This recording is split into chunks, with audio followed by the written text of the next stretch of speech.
ஆத்தங்கர முல்லா மொட்டு பூத்துருச்சி வெக்கம் விட்டு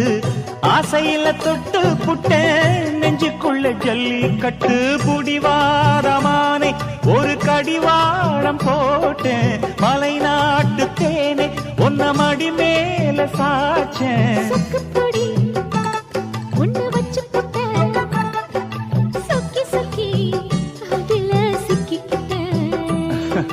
கிச்சிலி சம்பா குத்தி எடுத்தே மொச்ச குழம்பும் வச்சு எடுத்தே ஆமாடி அதுக்காகத்தான்